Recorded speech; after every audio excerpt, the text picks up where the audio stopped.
I used this opportunity to do this installation called A Letter to Mother Earth, and it was an open apology on behalf of the human race for the destruction that humans have caused. Right. And so I spoke the words and we recorded it through software into sound waves. Wow. Because everything is energy, so everything has a frequency, and so like the frequency of plants is up to 24 hertz. So I felt like, okay, I'm gonna like communicate this message through vibrations like projected on the wall of the tape.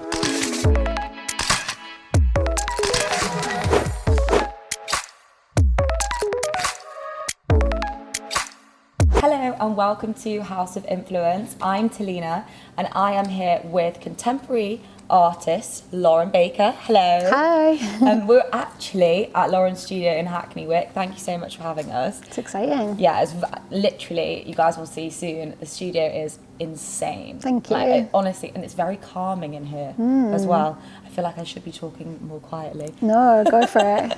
So, as I mentioned, you're a contemporary artist, but like, how would you describe your work in a bit more detail? So I'm a multidisciplinary artist, and that means I use a plethora of different materials to create my artworks. And there's many different themes that I'm exploring, but like some key themes are like I'm obsessed with interpreting unseen energy. Amazing. And I'm obsessed with the immensity of the universe. There's lots of like space-related themes, positivity, love, unity. These are key themes that I'm looking at. Yeah, because I love everything. And when we have a walk around later, I definitely want to talk about that more. But just quickly, are you quite good at then like reading people's like energetic auras and stuff if you kind of touch on unseen energy? I meditate, I do Kundalini yoga, and I'm really into energy. And, you know, it's scientifically proven that the heart has an electromagnetic field that's several feet away from the body. So we're like walking around with this heart energy, and I'm obsessed with like visually interpreting that energy. So I think I'm very like open, and I do feel other people's energy. Yeah, I definitely feel with you on that. And I guess like other people's, I didn't know that about the heart, but I guess then that's why some people's energies connect and other people and they don't, and that's like super interesting. But I shouldn't go on a tangent because I want to talk to you about that later. Okay, cool. So what has been your journey in getting to where you are today? Because this studio is like full of incredible art, and it's really big and it's beautiful. So Thank you. How have you got here? That's a big question, isn't it? That's such a big question. Ooh, Let's break it down. Okay. So I think, so my background wasn't in art. I did a degree in business, psychology and sociology combined. Right. And then I had 7 years in the corporate world. And then I just got to this point where I felt like really disillusioned, and I was kind of questioning the meaning of life. And that's when I read an amazing book called The Power of Now. Yeah. Have you read it? Eckhart Tolle. Yeah. It was incredible. And like, have you read A New Earth yes, as well? Yeah.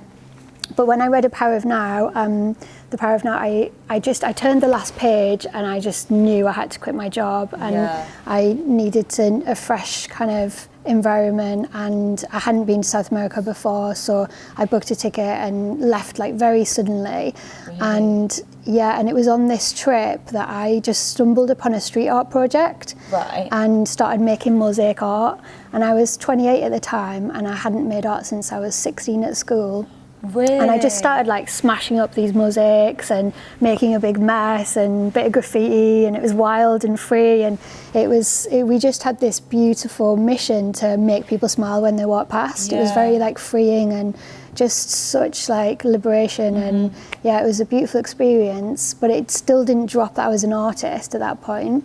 I just thought, oh wow, I've had a really amazing experience. This is fun. And I feel like really connected and grounded and excited and wow, but I didn't fully sink in. But then I went on the rest of my trip all over South America, and I ended up like deep in the Peruvian Amazon, which is when I met shamans, and I did a 7-day fast. I was like meditating, surrounded by all this dense vegetation and the sounds of the jungle, and I had this like really strong epiphany, and I suddenly knew that I was an artist, even though I didn't have any art to show of myself.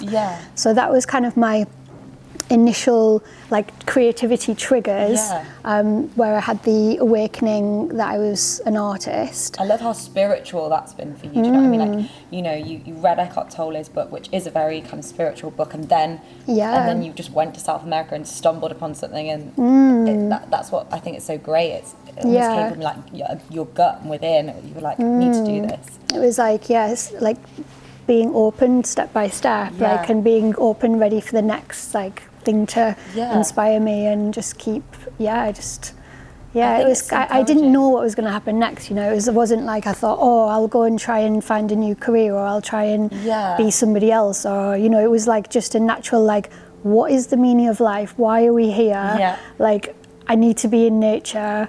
That's all I know right now, you know.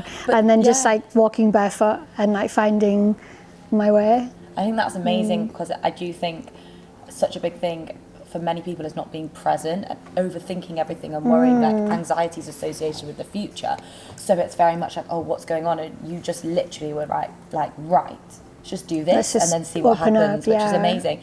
So then how did you come into like kind of this field, creating like pieces like this? Yeah, so it's 8 years since I was out of the Amazon jungle.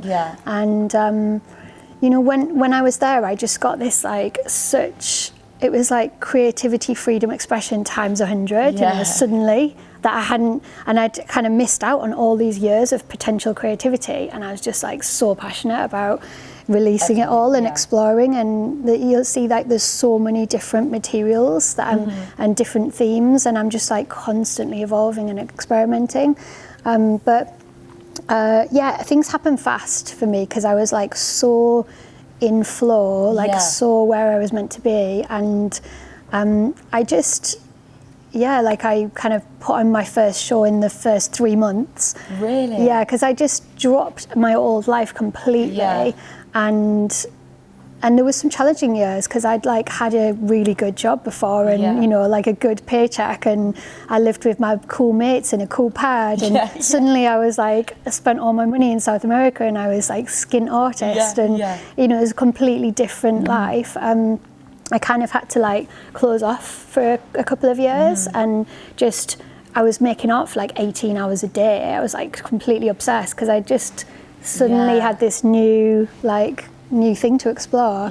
And I just, you know, created my first collection of artworks and put on a show myself. And at the time, I was actually like, with my art, I'm exploring whatever's on my mind comes out. So at the time, I remember thinking about my nana passing away some years before, and trying to have like some kind of peace with it, and in a really positive way, like really kind of like delve deep into death and this like, and explore it instead of like avoiding it like we do a lot in our culture. And I like explored the Mexican Day of the Dead, and I really liked how they celebrated death and also this potential of the afterlife. I really liked that. And that's super, I guess, reassuring, because it's like, okay, I may have lost this person, but they're somewhere better. And I guess rather than, you're right, people do avoid it. Like, no, I don't want to think about it. And you're kind of being like, no, I'm going to open myself up to it and use it in a positive way to be creative.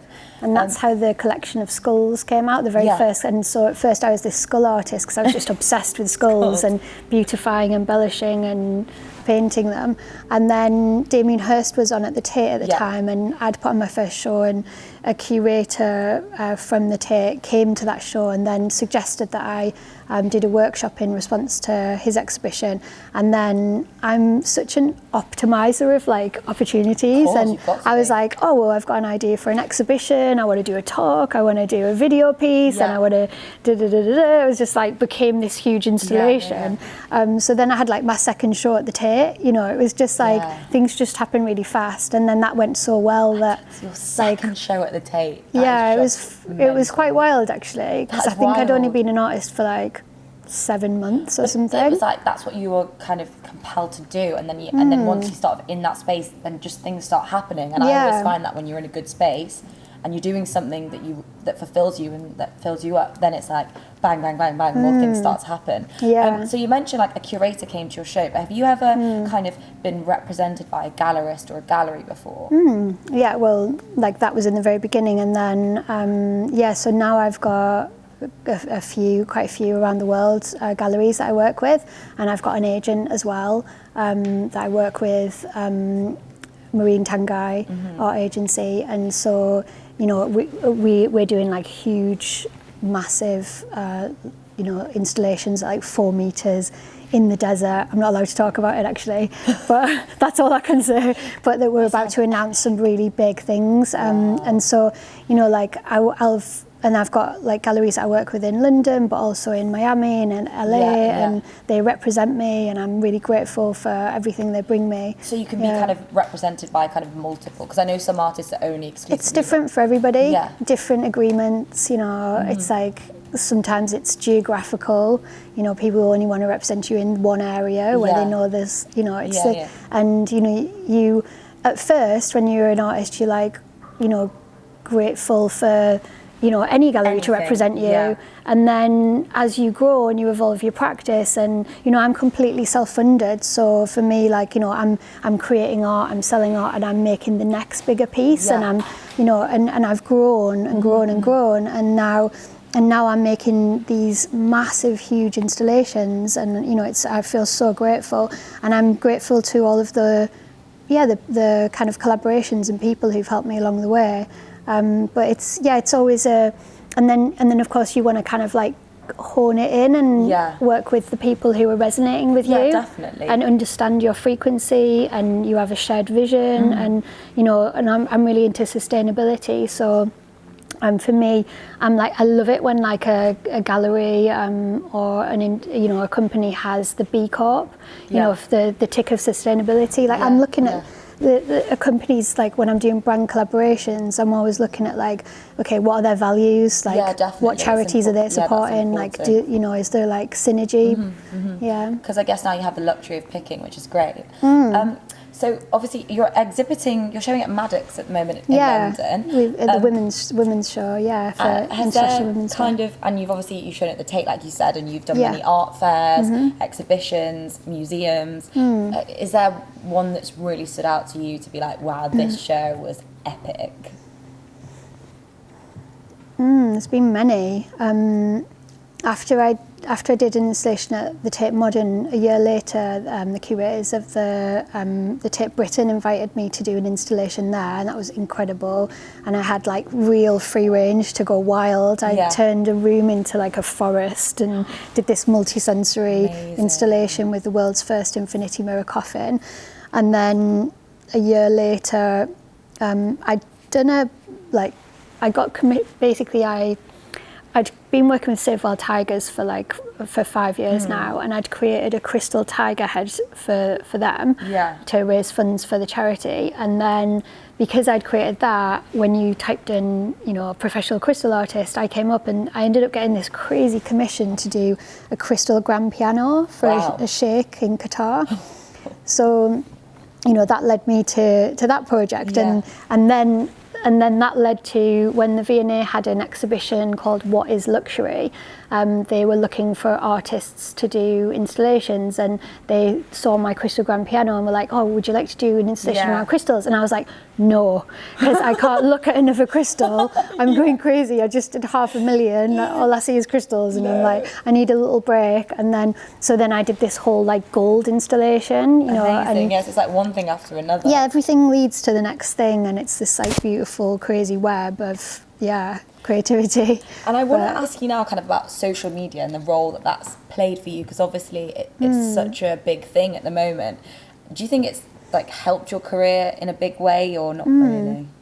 Yeah, I think it's really important. As a visual artist, it's such like Instagram is such a visual platform, and it means that I directly, can be in front of like, the top galleries, the top curators, my audience, my collectors, attracting all these people. And, my higher intention is to share like positivity and to like bring people's vibration up through my artwork. And you know, that's the intention that I want from my artwork. It's always like lifting people. And so like to be able to create and to share and have that whole kind of community like is amazing. And also sometimes, like, you know, when you're working really hard and you're like obsessed with what you do, you're kind of like burrowed away in your studio, and to kind of put the work out and get a response and like, you know, have that open dialogue very fast is a really cool thing. Yeah, because it's almost like Instagram is almost like a bit of a mini gallery in a way. You know, for people that maybe can't come and see your work or whatever, it's a great thing. And do you ever like take inspiration from other things that you see on Instagram? I don't mean necessarily artists. I mean just general things, or not really. I mean, most of my inspiration is from my travels and from nature and from space and spirituality. They're my like key kind of inspirations. I think like I'm more like, because I'm really into fashion, but just on a personal hobby level, and so like, or like home stuff, but like art, like I keep an eye on like my friends who are artists and my peers and my friends, and like I'm definitely on it, but I'm trying not to be on it all the time as well, because like it sucks me out of my creativity. Exactly. Yeah, actually, like, that's so true. Do you think it's not conducive for creativity actually? Yeah. So would you say that like? So I've got a limit on my phone that bings me when I've had too much time. Too much time on Instagram or on your phone in general. General. Yeah, because like you said, it's a positive thing in terms that people can find you and stuff. But I was going to ask you, like, is there a negative side to social media for you? And I guess it's that. Yeah, I mean, I've got a team and they're helping me with my social as well. And, you know, and we use Planoly, you know, to plan ahead and things. And, you know, we don't always follow it. We sometimes forget about it. Or sometimes I'll go to Mexico and like not post for 3 weeks. Or, you know, we're not like strict because we're just like. In the art. Yeah, it's not like we're just, you know, it's a reflection of whatever's happening. Or we might be so busy we forget about it. You know, we're not obsessed with it. But it's definitely important. You know, it definitely brings us the interesting people. It connects us, and Do people buy a lot of art from you because of social media? Yeah, definitely, and my galleries as well. That, you know, they're posting about me, and they're, you know, getting sales that way. Yeah, and that's so true. So you mentioned that you kind of follow a lot of your friends and artists and that kind of thing on social media. Do you have any artists that have really inspired you kind of on your journey? I don't follow them so much, and I mean I might follow them, can't remember, but no, my favourite artist is Anish Kapoor, and it's his huge large scale installations that are just like mind blowing. And then I really love Roger Horns, who he did like a whole like cancel flattened like crystals, like crystalled the entire thing. I'm obsessed with crystals and sparkles and diamonds. Now you've had a break from crystals, you have more crystals now. Yeah, so he's amazing, and like just, I mean, I'm super inspired by installation artists and multisensory kind of activations. Yeah. And have you got any kind of tips for kind of collectors that are new in it, like one or two things that you would advise people to do if they want to invest in art? Yeah, like obviously you watch an artist for a while, you're looking at you know, their whole vibe, and like, you know, how many shows are they having, and, you know, who are they working with, and then, you know, you're looking at, say for example, I do the neons and I do prints, limited edition prints, and my neons are only editions of like 3 to 6. So, and then when they sell out, they're worth more, you know, and my prints are only editions of between 10 and 50, and so it's very collectible. So then there's a secondary market for my work. So it sells out really fast. Like some of my prints sell out in 24 hours, and then, you know, people can resell them, and that's like you want to, like, you know, like the art. And also, like, for me, I want to like the artist. I want to like think the values might be the same. Like, you know, and then you want to think, oh, is it going to be collectible? Like in 10 years or few years, whatever, could I sell that on if I was moving house, and or would I want to gift that to my children? You know, that kind of thing. And I guess when there's like a limited number of something, it becomes even more like appealing. So you're also a big supporter of like environmental sustainability, and you've done work, you're an ambassador for One Tree Planted, and you collaborate with Help the Refugees. help refugees, it's called. Why is this so important to you? It's just always been important, really. Like when I was a kid, my parents would take us on like sponsored walks with WWF and things like that. It was just like naturally kind of a thing that we always were involved in. And then as I kind of know the impact of the art can have, and with the tiger charity, you know, like Save Wild Tigers are an amazing charity, and you know, like I kind of found out like what were their needs, and one of their major needs was actually fundraising. So I was like, okay, well, let's make something that's going to raise a decent amount of money. And so I did like one of my first sculptures, this like tiger head with 35,000 Swarovski crystals, and we sold that piece and it went really well. And then they persuaded me to do another one, which I was like, okay, well, it's got to be bigger and better. So now I'll do 50,000 crystals and it'll be a tigress. And, you know, we sold that one for 35,000 in Malaysia. We toured all over Asia as an ambassador for the charity. And I spoke at the gala dinner in front of the Queen of Malaysia. And it was this whole journey.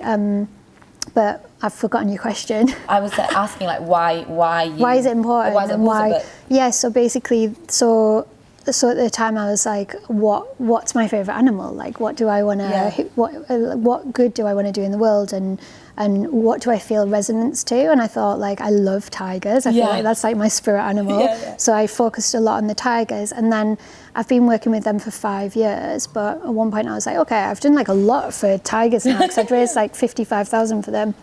And then I thought, well, what else am I passionate about? And, you know, I really like the Help Refugee charity. I think they do amazing things. I love the Choose Love campaign. So I've made a few prints for them, and then I made them in neon with my handwriting just recently, and we showed it at Somerset House. And then last year I really focused on the environment. And I kind of like...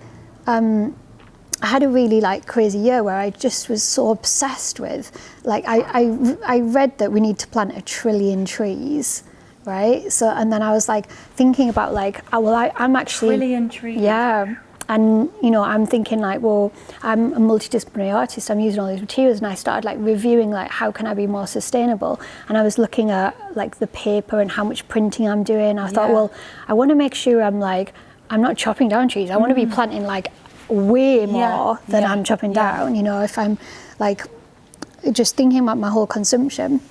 And then I had this idea that I would like to plant 8,888 trees in the Amazon, and I picked that number because it's 8 years since I was in the Amazon, and I kind of, that was the moment that I awakened to my creativity, and then I came on this whole path. And so it's personal to you. So I started the campaign had an opportunity to exhibit at the Tate in July last year, and so I used this opportunity to do this installation called A Letter to Mother Earth, and it was an open apology on behalf of the human race for the destruction that humans have caused. And so I spoke the words and we recorded it through software into sound waves. Because everything is energy, so everything has a frequency, and so like the frequency of plants is up to 24 hertz. So I felt like, okay, I'm gonna like communicate this message through vibrations like projected on the wall of the Tate. And I just think it's like epic that you're using art to kind of make a difference as opposed to just to be art. Which I think is amazing. And I want to ask you, what if you could give like kind of 2 tips to people to be more like environmentally friendly, what would you suggest? I think like flying as less as possible, and I do fly, you know, and because I'm exhibiting in Miami, Art Basel, and Switzerland, and you know, all over the place. But I always like think about it, and I'm like, okay, well, what's my carbon footprint, and how many trees do I need to plant, and you know what? Like, I'm a really positive person, so I won't dwell in the like the nightmare of what's happening to the world, but I address it, and I kind of try and take my own personal responsibility, and then I think of what positive things we can do. So for me it was like, well, let's think of a number of trees that makes me feel kind of uncomfortable, that it would be a little bit challenging for me to plant. I was like, so like I was like, I could probably do 5,000, but like 8,888 makes me feel uncomfortable. Yeah. So that's how many. And I'm at 5,500 right now. Amazing. So I've got High a few. five to that. We've got a few more thousand. But I've got a goal to raise 100 grand for charity. So I'm 67 grand in. Yeah. So before we kind of move on and go downstairs and you show me around the studio, I want to actually ask you about your tattoos. This is kind of random, but like you've got a few. Have you got any like little stories you want to tell us about them? Yeah, this is my first one. So this one Love I got that. because this was actually like when I went to Brazil and I joined the street art project. I was smashing up all these like mirror. I was just making these like really simple, messy mosaic mirror hearts on the streets of Brazil, and it was kind of my first art experience really. And so I got this after I'd been all over, and I ended up I finished my trip in Colombia. I was on my own, and I was kind of reflecting on this like massive new epiphany, life-changing thing, and I was like, okay, I'm going to get this heart to remind me when I come back to, you know, the hedonistic potential of London and everything, like don't get drawn in, just like remember your true, you know, soul journey, which is that I'm an artist, and that I found that art is medicine, and you know, creativity is my true happiness, and where I'm meant to be. So this kind of reminds me to keep making art. And then I've actually got 2 triangles on my feet because like 3 years ago I felt like I'd been, you know, in my art world bubble for like a while, and I felt like I wanted another kind of life-changing trip. And I travel because I'm obsessed with my work when I'm here, and I kind of need to like step away and just have a fresh, I need to walk barefoot, I need to be in nature again, I need to like, you know, rejuvenate. So I went to Costa Rica on a couple of week kind of detox retreat, and I thought, oh, that was good, but I didn't really feel like a whole life-changing experience. So then I thought, okay, and I have this thing, because the thing I value most of all in my life is freedom. So I love to book one-way tickets, even though it's like more expensive. I just like the feeling of like, where will I go next? You know? I don't know when I'm coming back. So I went to, and then I thought, well, what's nearby? So I ended up going to Guatemala. And then in Guatemala, I ended up like stumbling upon a tantra course for a week. Then I ended up joining the moon course, studying metaphysics for a month, and living in a pyramid and learning to meditate through, you know, visualizing a prism in my third eye. And everything was about triangles. It was just like, you know. I was like thinking then there's a lot of triangles going on here. So you got those. So then I got the triangles tattooed on my feet before I left, and then I just had a bit of extra time in the tattoo place, and they were like, do you want to get anything else? So I got like the world's smallest tattoo for 3 people, for me and my 2 brothers. Oh, that's so cute. And I thought they would get it, right? And they still haven't got it. I keep saying, don't wait till I'm dead to get this tattoo, which I hope they're going to get it soon. You thought they were going to get it? Yeah. Oh, well, at least you did it. You know, you're the better sibling. I know. I'm going to force them. Yeah, exactly. If you're watching this. So before we get downstairs, I want to ask you quickly, we have some house questions which we ask. There are 4 I'm going to ask you. Okay, and cool. this is just a quick answer, first thing that comes into your head kind of thing. Okay. So out of all of the people you follow on Instagram, who are you most inspired by, and who would you recommend to follow?